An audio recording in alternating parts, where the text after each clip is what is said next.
what's going on now. Okay, let's see.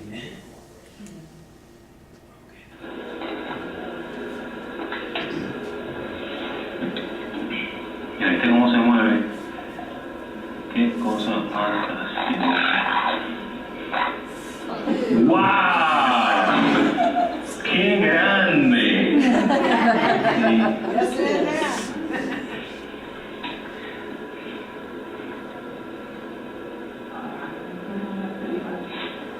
Yo, Rubén, mira esto, mira qué clase de roto.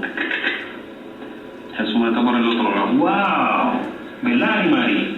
They have like a special hook, and they just grab very, very hard. It's very difficult to remove them. Lugar a duda, mira, te veo dos justas. Sin lugar a duda, el otro no puede tener nada más. Ya llevamos 13. Up to that moment, we got 13 removals Oh my gosh. in that little critter. He was like about a month and a half old. In this case, this bird was a bird rescued from the wild because his sibling tried to fletch before time, and he was attacked by a red-tailed hawk. And because of that, the technicians were able to detect on time that that wild nest was infested with parasitic flies. So, well, going back to the aviaries, when we're dealing with population management, this is one of the most important tools. Like, see the tendencies of our population, not just in terms of genetics, but in terms of the growing pyramid, the age pyramid. Back in the 70s and then in the 80s, the pyramid was inverted. So when you're dealing with such an endangered population, you don't want that. You want the base of the pyramid to be as wide as possible to have a healthy population. Then in the 90s, the population was like a block. Like most of the population was, like everybody was in the same ages group, etc. So that's something you don't want in your population as well. So we work to continue that base, to make that base growing. And as you can see from this graphic, that's one of the things we have been capable to do.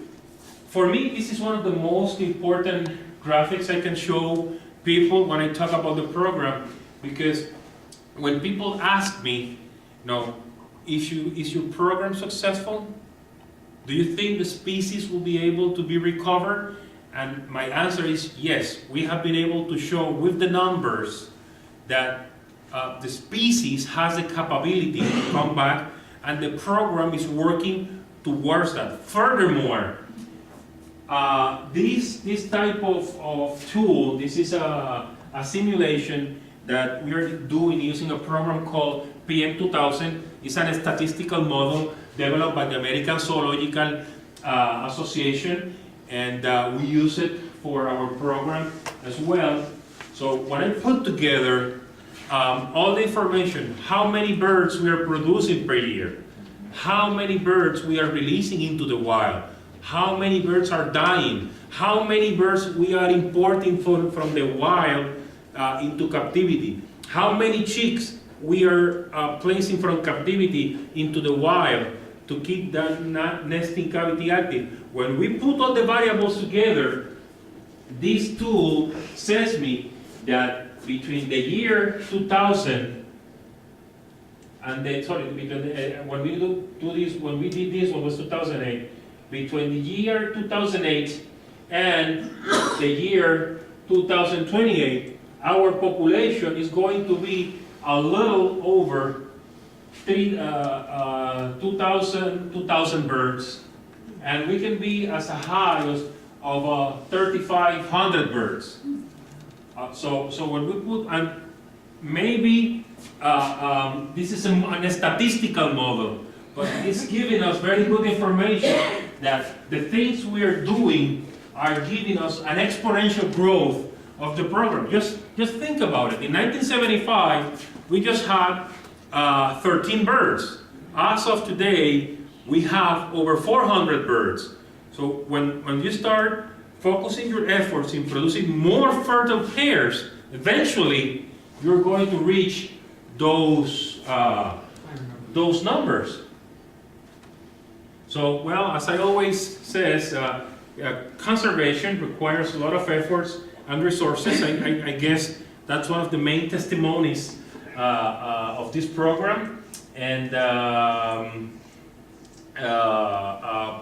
the base, or one of the centerpieces for the success of this program, has been the teamwork, how we have been able to network with other programs, network with other people, learn. Believe me, I love to go to meetings like AFA,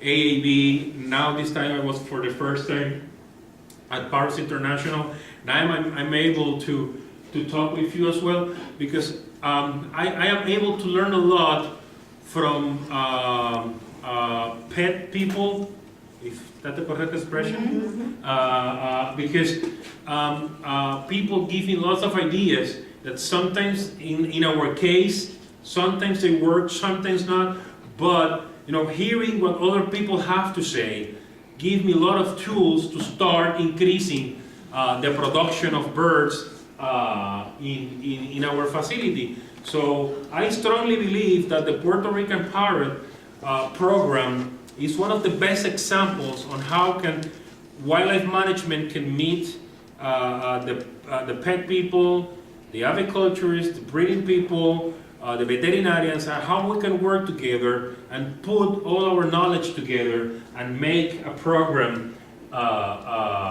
successful. These are some of the notes, the most notable aspects of the 2011. You have been hearing some of them throughout the talk. But look at these numbers. In 2010, I used to have just 19 fertile pairs. In just 1 year, we had a jump to 26 fertile pairs. So that 27% increase, 25% of it relied in new pairs. So that's why I keep saying that we need to focus our efforts precisely on that, on the production of viable fertile pairs that will be able to take care of their chicks as well. Our estimates for the 2012 are between 35 and 40 chicks. Hopefully, that's the goal. But honestly, I wish, or I'm working towards producing more than that. But that's basically the estimates based on this year production. I already mentioned some of the data of what's going on in the 2012 breeding season. One of the big differences between the Rio Abajo aviary and the Luquillo aviary is that I tried as much as possible to use the breeding season itself as a stimuli for the birds to breed. So I do not select when the birds are going to breed.